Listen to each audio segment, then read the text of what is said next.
This is Selena Yvette, host of Stories from Planet Earth.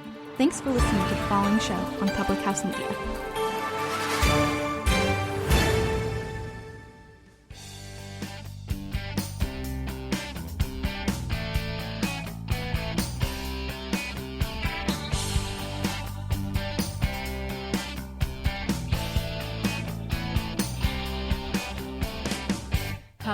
Hello, welcome, and thank you for joining the Confessions of a Military Spouse podcast on whatever day it is that you are tuning in. I am your host, Jenna. I'm a military spouse of 10 years, a mom, a registered and certified dental assistant, and soon to be certified phlebotomist. Again, I just want to say thank you for taking me with you wherever you are and being here with me today. If you find that anything in this episode resonates with you, or if you know of someone else who might be interested in hearing this episode, please share it. And as always, I appreciate any and all feedback. So if you would like to leave me some feedback, please feel free to email me at confessionsofamilspouse@gmail.com. You can find me on Facebook at Confessions of a Military Spouse, on Instagram at Confessions of a Mil Spouse, or at publichousemedia.org. So, have you ever watched a TV show, a movie, listened to a podcast, found a favorite artist, and then went down a rabbit hole of finding out every single thing you could about that person or that show or whatever it is? No? Just me? Well, okay then. But for real, I do this all the time, and I figured if any of my listeners are like me, you may want to know more about me, my podcast, how I got started, what's it like to start a podcast, etc., etc. And that seems to be the case because a while back I posted a poll on my Instagram stories asking if my followers would be interested in a quote-unquote behind-the-scenes episode, and surprisingly, I had a large interest. So I figured I would give my listeners what they want. But I've also been wanting to do a behind the scenes episode for a while now, since I've been doing this podcast thing for almost 2 years. And I have learned so much. So here we go.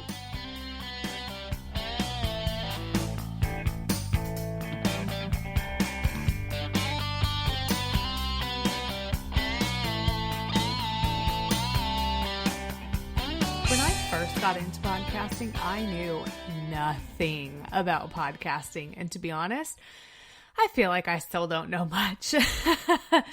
But when I first got started, I literally knew absolutely nothing. And I hadn't really even listened to a podcast before I started, but I found myself scrolling Instagram one day and came across this beautiful soul, Dr. Mariah White, and she was starting a podcast called Your Life Matters. And during that season of my life, I needed to hear the messages that she had to offer. So when her podcast started, I listened. Every single, I think it was Tuesdays, that her show comes out, I listened every time a new episode came out, and she is truly full of so much knowledge and encouragement and has an amazing story that I think everyone should hear. But as I started listening to it, I thought to myself, I've always talked about the crazy shit that happens as a military spouse, and I know I'm not the only one that all of this crazy stuff happens to, because I talk to other military spouses about it. But yet, to my knowledge, it's not published anywhere. There's no book on the craziness of being a military spouse. There's no blog or vlog on being a military spouse. And if there was, to be honest, I didn't search to find it, but it didn't seem like there were many podcasts about military spouse life either. The thing that I really thought about, though, was that there were definitely not anything out there other than the occasional military spouse group that talked about all of the ups and downs, the highs and lows, the realness, and the true feelings of being a military spouse. And that's kind of what it clicked for me. And I decided I was going to start a podcast. Now, let me be honest with you. I am a busy bee. I will usually start a project, and depending on the project, I'll either go all in and finish it almost immediately, or I'll start and then get bored with it and stop.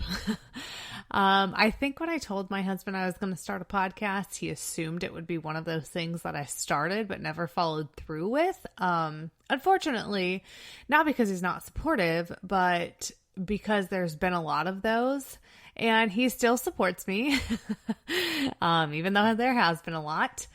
And that's one of the many reasons that I love him so much. And in his defense too, I didn't actually think that I would start a podcast because I knew nothing about podcasts, as I said before. But here we are, almost 2 years later. So, after listening to Dr. Mariah White's podcast and getting this genius idea to start my own, I started researching podcasts. What equipment was needed to start a podcast? How do you make a podcast, quote unquote, live? How to write a podcast? I mean, the list just goes on.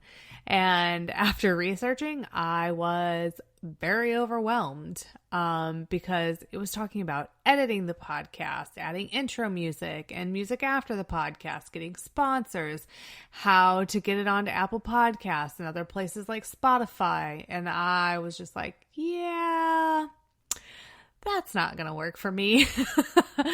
But something in me told me not to give up. So then when I was listening to the Your Life Matters podcast, I kept hearing, this podcast is brought to you by Public House Media, or something along those lines, which is bad because I should probably know. But I thought to myself, I wonder if that is a podcast publishing company. And if so, what is the cost for it? What are the requirements? What do they do, etc.? And so I started researching Public House Media. And if you haven't, you should look them up. So when I went to Public House Media's website, side note, it was way different 2 years ago than it is now. And I just want to talk about the glow up because it's amazing. But anyway, when I went to the website, the first thing I looked for was how much it costs. And of course, like most anything else, there wasn't a price.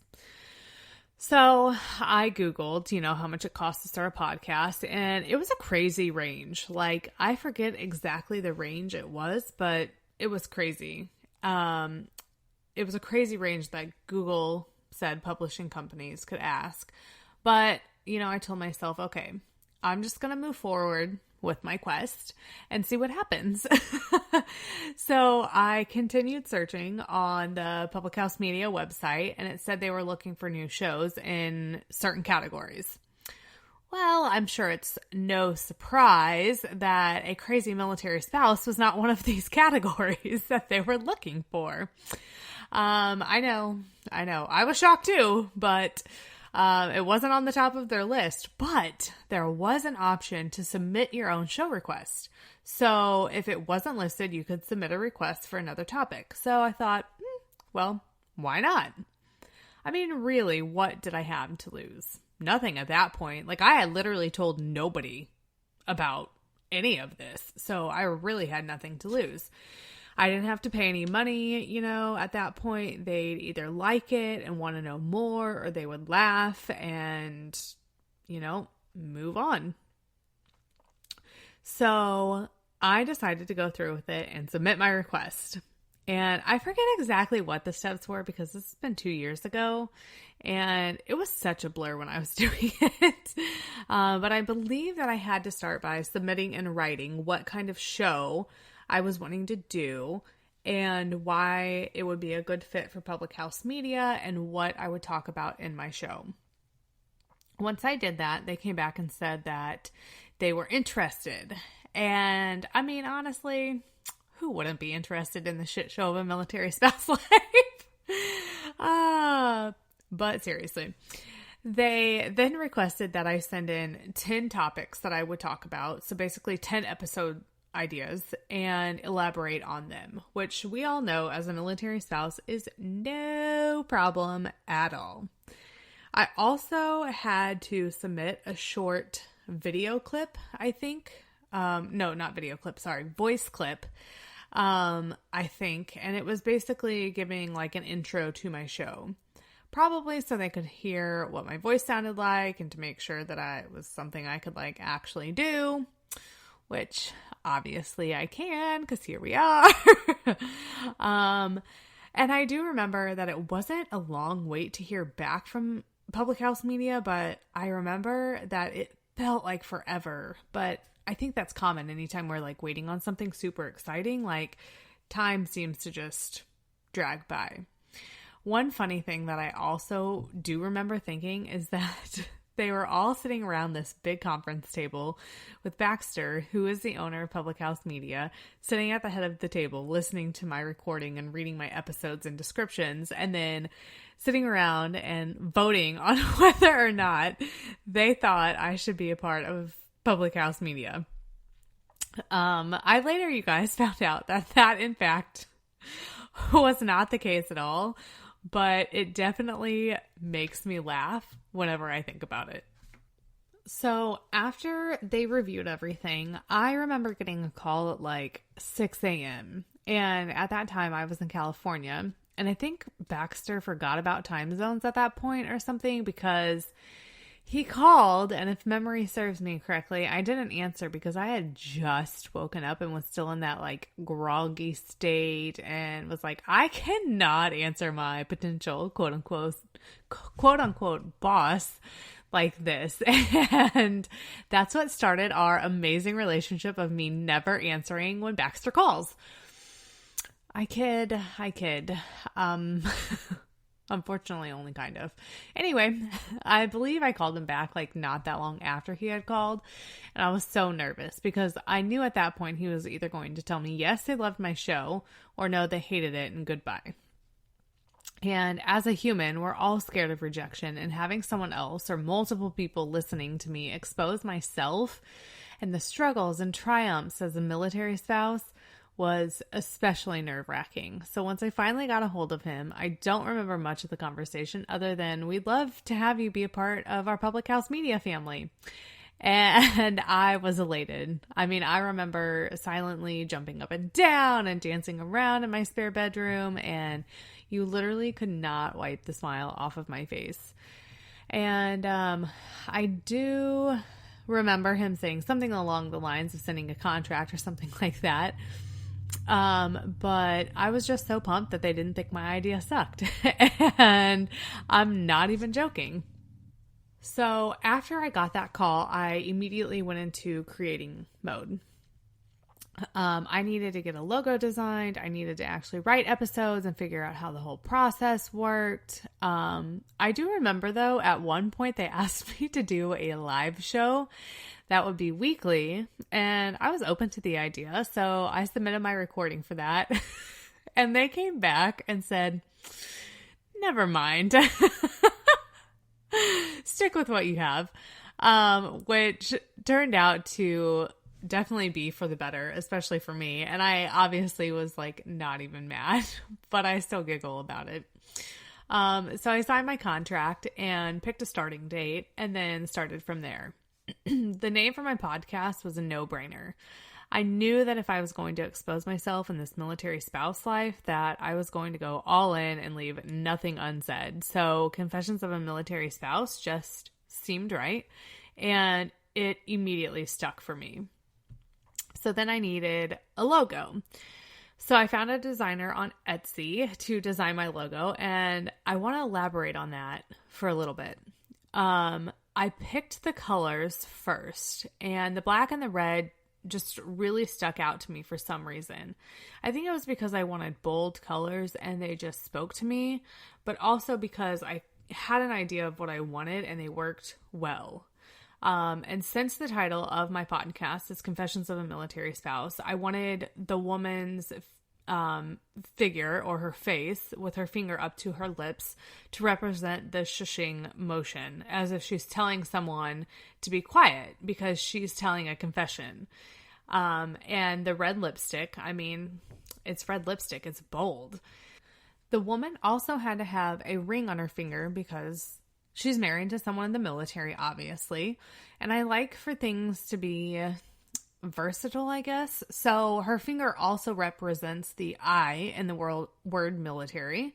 And then I put the word spouse on her finger as a quote unquote tattoo because I personally love tattoos and they're super common in the military world as well. So I got my logo designed and I already had 10 topics to talk about, obviously. So then I started writing to record.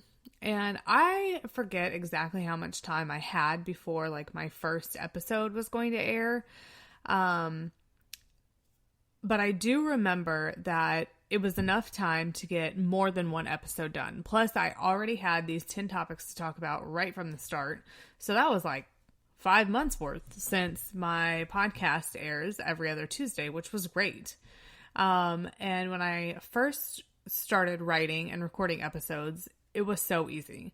I had so many topics to talk about, which is why I obviously started the podcast to begin with. I knew I had so much to cover and so many things to talk about that I would never run out of things to talk about.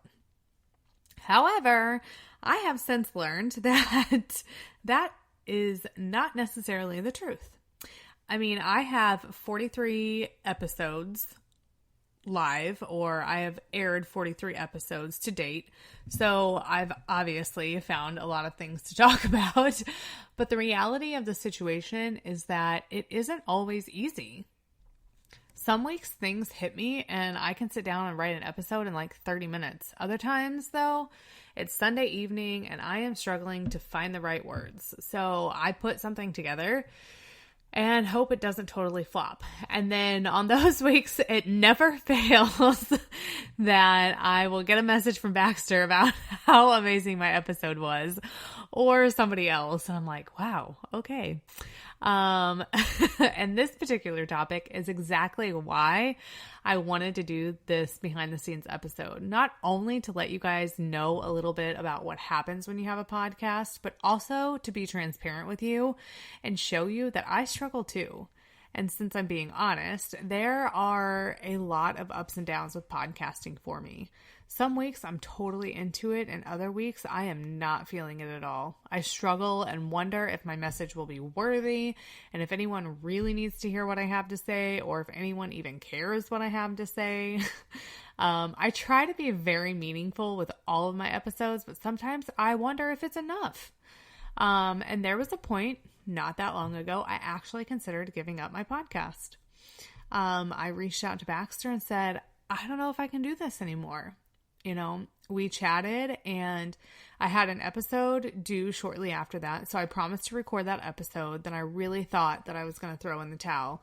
And just when that hit, I got the sweetest message ever from a listener telling me how much she needed to hear my message and how thankful she was for my show. And it gave me the reassurance that I'm doing what I'm meant to do. So since I'm on this topic too, if you listen to my podcast or any other podcast and you feel the message that is being told to you, you know, and you get it and you relate to it and it sticks with you, please reach out to that person that has that podcast and let them know, because you never know what struggle they're facing. Let them know that you liked their message. Let them know that you're excited for their podcast. It's a tough world here in the podcasting life, okay? And sometimes all that we need is that little bit of encouragement. All right, so this also brings me to one of my final points about podcasting and behind the scenes that I was very naive to when I first started. I truly thought that with a podcast that you record an episode and that's it. And while that's not too far from the truth, it's also not 100% accurate. And I can only speak for Public House Media and the way they operate, which by the way is amazing, but that's just me. We are required to record our episode and then go back and listen to it to find the parts that we don't like, that we want to be edited out. You guys, I vowed to myself that once I started this podcast, I would never go back and listen to my episodes, and Baxter basically said, joke's on you. Do it every time you record, which I'm actually thankful for because it pushes me outside of my comfort zone and forces me to do something I don't like to do. I don't like to hear myself speak, ironically enough, and it's probably because I can't get my words out. Anyway, we record our episode, listen for edits, and then submit our episode and our edits to our editor, and then they take it away from there. And I cannot give enough credit to our editors and everyone else behind the scenes at Public House Media. There is so much that is involved in publishing a podcast, from editing to adding music to publishing to, Spotify, Apple Podcasts, etc. And then, you guys, if you have a guest on your show, oh my gosh, I cannot even imagine the work that goes into that, because for me, the software that I use when I have a guest on my show does not automatically mesh the guest's audio and my audio together, and my editor has to do that himself. Oh, I just can't even imagine. So I want to say thank you from the bottom of my heart to Josh and Baxter and everyone else at Public House Media behind the scenes that does everything that they need to do to make this happen every single episode. You guys are the real MVPs. And you guys, I am sure there are steps and pieces of information I'm missing while I'm trying to recreate the story of how Confessions of a Military Spouse got started. But this gives you a good idea of everything that goes into making a podcast episode happen, and all of the ups and downs and everything else of having a podcast. Oh yeah. And one last funny note, about a year into having this podcast, I was literally like, who in the actual F picked this name for this podcast? Because it is so damn long. And then I laughed at myself, and, everybody else at Public House Media agreed that it is so long. It's probably one of the longest show titles that they have. And I mean, leave it to me to be the one so complicated within Public House Media. So we within Public House Media have since started abbreviating it to COAMS, just within, our network, because the name is so long. But there are some times that I want to abbreviate to you guys too. So don't be surprised if you start seeing that pop up on my social media as well, because typing Confessions of a Military Spouse all the time gets so cumbersome and very tiring. Anyway, I hope that you have enjoyed listening to this behind the scenes episode. I know I have definitely enjoyed writing it and reliving it, and showing you guys kind of the funnier side of me, and how it all got started, and the amazing friendships that I have been able to develop with people at Public House Media. It's been an awesome journey so far, and I hope to continue. And if you guys have any other questions or suggestions on topics that you would like to hear me talk about, please feel free to let me know. And don't forget to subscribe on your favorite podcast listening platform so you never miss an episode.